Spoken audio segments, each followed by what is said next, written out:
নমস্কাৰ বন্ধু বান্ধৱীসকল, আপোনালোকক মোৰ চেনেললৈ স্বাগতম জনাইছোঁ।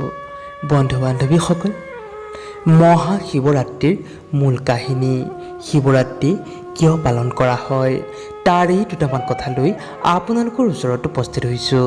বন্ধু বান্ধৱীসকল, ফাগুনৰ কৃষ্ণপক্ষৰ চতুৰ্দশী ৰাতি ভগৱান শিৱৰ নামত পালন কৰা হয় শিৱৰাত্ৰি উৎসৱ।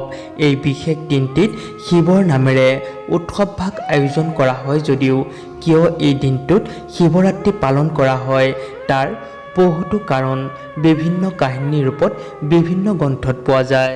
এটি প্ৰাচীন অনুসৰি এবাৰ দেৱতা আৰু অসুৰসকল একত্ৰিত হৈ অৰ্মিতৰ সন্ধানত সমুদ্ৰ মন্থন কৰিছিল।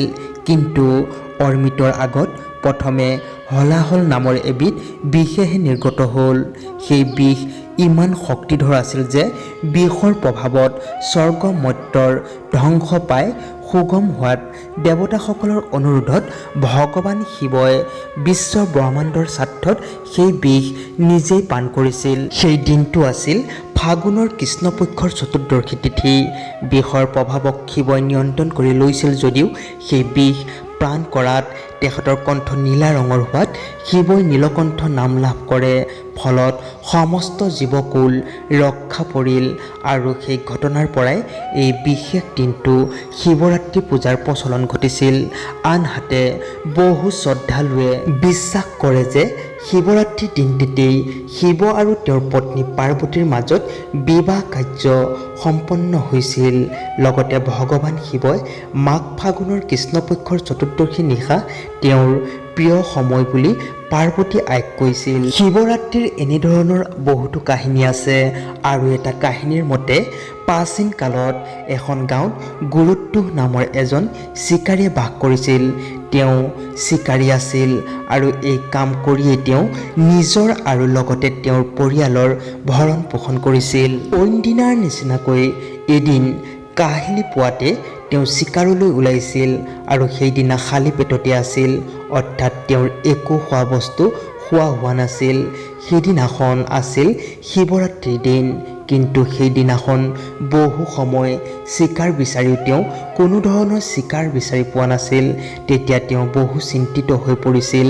তাৰ পিছত তেওঁৰ পানীৰ পিয়াহ লগাত এটা পুখুৰীৰ ওচৰলৈ গ'ল আৰু পুখুৰীটোৰ পৰা পানী লৈ তাৰ কাষতে থকা এডাল গছৰ ওপৰত উঠিল। সেই গছডাল আছিল বেলগছ আৰু উক্ত গছজোপাৰ তলতে আছিল এটা শিৱলিংগ।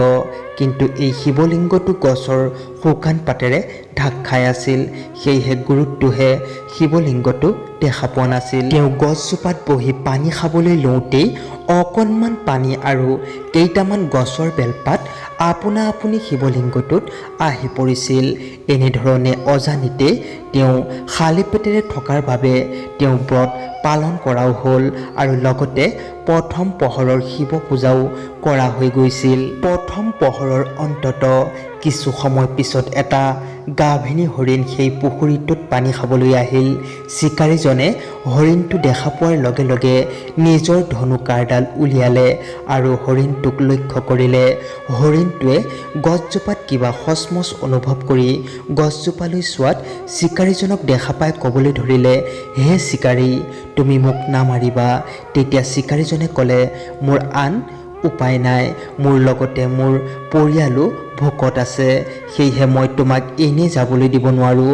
হৰিণটোৱে ক'লে, মই মোৰ পোৱালীকেইটাক মোৰ স্বামীক ৰক্ষা কৰি থৈ আহিছোঁ, মোক যাবলৈ দিয়া। তেতিয়া চিকাৰীজনৰ হৰিণটোৰ প্ৰতি দয়া উপজিল আৰু হৰিণটোক যাবলৈ দিলে। কিছু সময়ৰ পিছত চিকাৰীজনে আৰু এটা হৰিণ তাৰ পোৱালীবোৰৰ সৈতে সেই ঠাইলৈ আহি থকা দেখা পালে। চিকাৰীজনে লগে লগে নিজৰ ধনু কাঁড়ডাল উলিয়ালে আৰু হৰিণটোক লক্ষ্য কৰিলে। হৰিণটোৱে হঠাৎ চিকাৰীজনক দেখা পাই ক'বলৈ ধৰিলে, হে চিকাৰী, মই মোৰ পোৱালীকেইটাক সিহঁতৰ বাপেকৰ ওচৰত থৈ আহিব দিয়া, তাৰ পিছত লাগিলে তুমি মোৰ চিকাৰ কৰিবা, মই নিজে আহি এই ঠাইত আহি উপস্থিত হ'ম। তেতিয়া চিকাৰীজনে ক'লে, মোৰ আন উপায় নাই, মই মোৰ পৰিয়ালৰ কাৰণে তোমাৰ চিকাৰ কৰিবই লাগিব। হৰিণটোৱে ক'লে, তুমি যেনেকৈ তোমাৰ সন্তান আৰু পৰিয়ালৰ কথা ভাবিছা ঠিক তেনেকৈ ময়ো মোৰ সন্তানৰ কথা চিন্তা কৰোঁ। সেয়েহে তুমি মোক কিছু সময় দিয়া, তাৰ পিছত মই নিজেই তোমাৰ ওচৰলৈ আহি নিজকে আত্মসমৰ্পণ কৰিম। হৰিণীজনীৰ নিজৰ সন্তানৰ প্ৰতি থকা এনে প্ৰেম দেখি চিকাৰীজনৰ হৰিণটোৰ প্ৰতি দয়া উপজিল আৰু এই হৰিণটোকো যাবলৈ দিলে। এনেধৰণে চিকাৰীজনে গছডালৰ ওপৰৰ সকলো পিনে অইন চিকাৰৰ আশাত দৃষ্টি নিক্ষেপ কৰি থাকিল আৰু সময় পাৰ কৰিবৰ বাবে হাতেৰে গছৰ বেলপাতবোৰ ছিঙি ছিঙি তললৈ পেলাই থাকিল। তেওঁৰ অজ্ঞাতে বেলপাতবোৰ গছজোপাৰ তলত থকা শিৱলিংগটোত পৰি আছিল।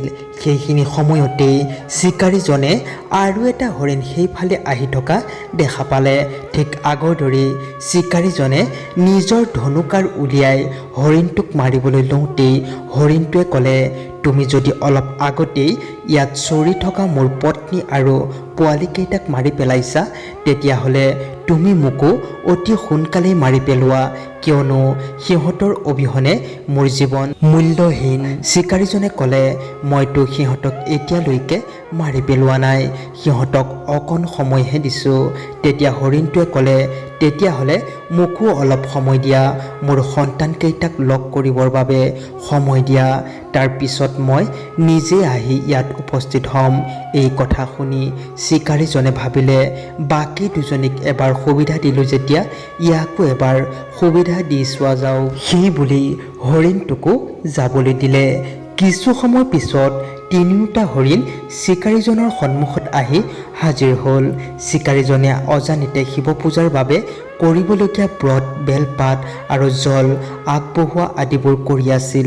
সেয়েহে তেওঁৰ মনৰ পৰা পাপ আঁতৰি মন নিৰ্মল আৰু পবিত্ৰ হৈ পৰিছিল। তাৰ ফলাফলস্বৰূপে হৰিণ তিনিটাক চিকাৰ কৰাৰ পৰিৱৰ্তে সিহঁতক মুক্ত কৰি দিছিল আৰু আগতে কৰা অগণন জন্তু চিকাৰ, হত্যাৰ বাবে নিজকে দোষী বুলি ভাবিব ধৰিছিল।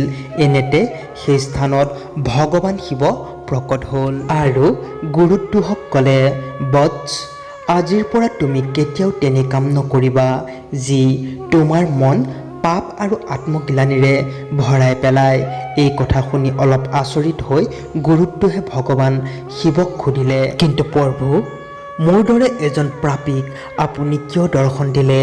তেতিয়া ভগৱান শিৱই ক'লে, বৎস, আজি শিৱৰাত্ৰি, তুমি অজানিতে হ'লেও মোৰ পূজন কৰিলা, সেয়েহে মই ইয়াতে সন্তুষ্ট হৈ তোমাৰ সকলো পাপ খণ্ডন কৰি তোমাক দৰ্শন দিলোঁ আৰু সেই পাপবোৰৰ পৰা মুক্ত কৰি তোমাক পবিত্ৰ কৰিলোঁ।